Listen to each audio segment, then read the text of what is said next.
Assalamualaikum warahmatullahi wabarakatuh. Hai anak-anakku semuanya, adik-adikku semuanya yang sedang belajar hari ini. Nah, mari kita lanjutkan materi kita ya. Tema 5, subtema kedua, pembelajaran keempat. Anak-anak, kamu akan merancang kemasan berbentuk prisma segitiga. Sebelum kamu merancang kemasan, alangkah baiknya kamu membaca penjelasan tentang kemasan produk tersebut. Nah, mari kita baca. Kemasan produk. Selama berabad-abad, fungsi sebuah kemasan hanya sebatas untuk melindungi barang atau mempermudah barang untuk dibawa. Seiring dengan perkembangan zaman, barulah terjadi penambahan nilai-nilai fungsional. Peranan kemasan dalam pemasaran mulai diakui sebagai satu kekuatan utama dalam persaingan pasar. Menjelang abad pertengahan, bahan-bahan kemasan terbuat dari kulit, kain, kayu, batu, keramik, dan kaca. Pada zaman itu, kemasan masih terkesan seadanya dan lebih berfungsi untuk melindungi barang terhadap pengaruh cuaca atau proses alam lainnya. Selain itu, kemasan juga berfungsi sebagai wadah agar barang mudah dibawa selama perjalanan. Baru pada tahun 1980-an, persaingan dalam dunia usaha semakin tajam. Kalangan produsen saling berlomba untuk merebut perhatian calon konsumen. Bentuk dan model kemasan dirasakan sangat penting peranannya dalam strategi pemasaran. Di sini, kemasan harus mampu menarik perhatian, menggambarkan keistimewaan produk, dan membujuk konsumen. Pada saat inilah kemasan mengambil alih tugas penjualan. Selanjutnya kita bahas fungsi peranan kemasan. Secara umum, fungsi kemasan adalah yang pertama, melindungi dan mengawetkan produk. Contohnya melindungi dari sinar ultraviolet, panas, kelembapan udara, oksigen, benturan, serta kontaminasi dari kotoran atau mikroba yang dapat merusak dan menurunkan mutu produk. Kedua, sebagai identitas produk. Dalam hal ini, kemasan dapat digunakan sebagai alat komunikasi dan pengirim informasi kepada konsumen melalui label yang terdapat pada bagian luar kemasan. Ketiga, meningkatkan efisiensi antara lain memudahkan penghitungan, memudahkan pengiriman, dan memudahkan penyimpanan. Kemasan juga dapat berfungsi sebagai media komunikasi suatu citra tertentu. Contohnya produk-produk makanan. Dari kemasannya, orang sudah dapat mengenali rasanya, walaupun tidak ada pesan yang ditulis pada kemasan tersebut. Ciri pada kemasannya mengomunikasikan suatu citra yang baik. Dalam keberagaman ekonomi yang ada di sekitar kita, membuat kemasan yang menarik dan aman untuk konsumen merupakan tanggung jawab dari suatu wirausaha. Nah, anak-anak, berdasarkan tentang kemasan barusan, fungsinya. Nah, mari kita baca dan kita jawab pertanyaan berikut. Apa fungsi kemasan pada mulanya, anak-anak? Yaitu hanya untuk melindungi barang atau agar barang mudah dibawa.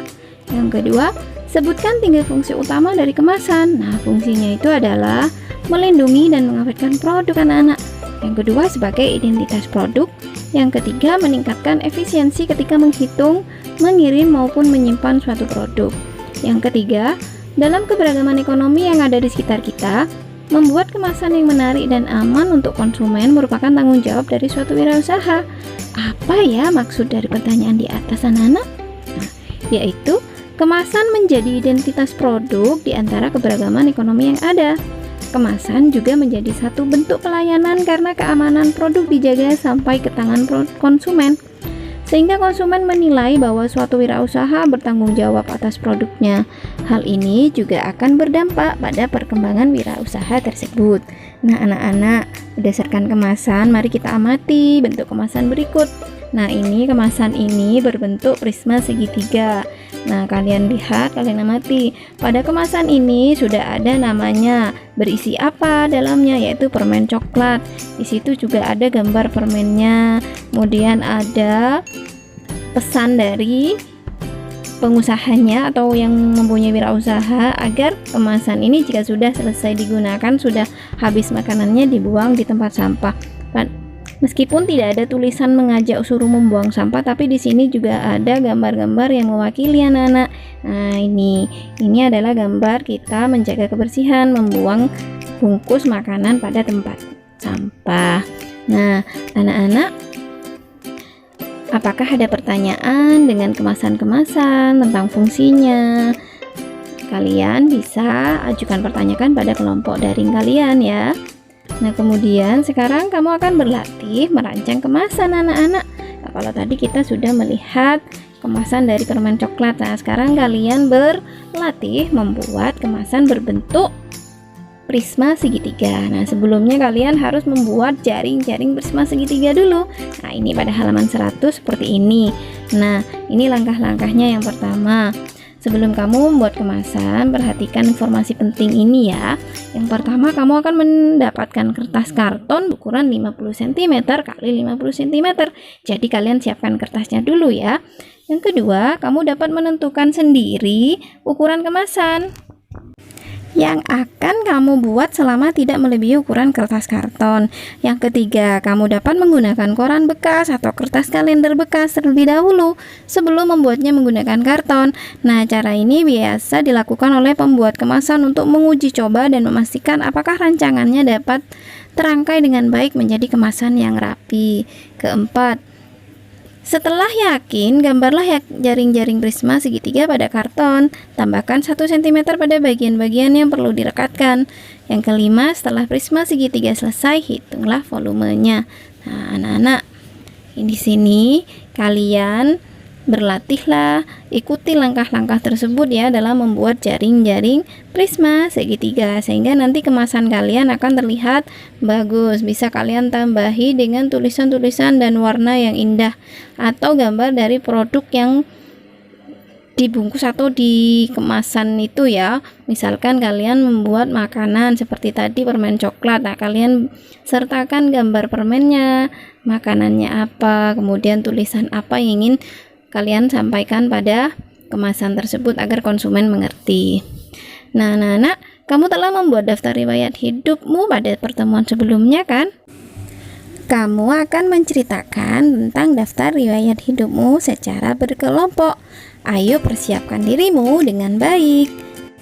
Nah, anak-anak, pastikan dalam daftar riwayat hidup tersebut sudah tercantum beberapa hal penting ya. Nah, yang pertama, hal-hal pentingnya adalah 1. Data pribadi.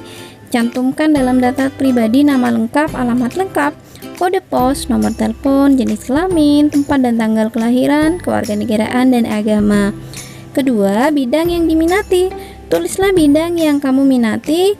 Riwayat pendidikan. Tuliskan riwayat pendidikan yang pernah kamu tempuh, misalnya taman bermain, TKA, TKB, dan SD.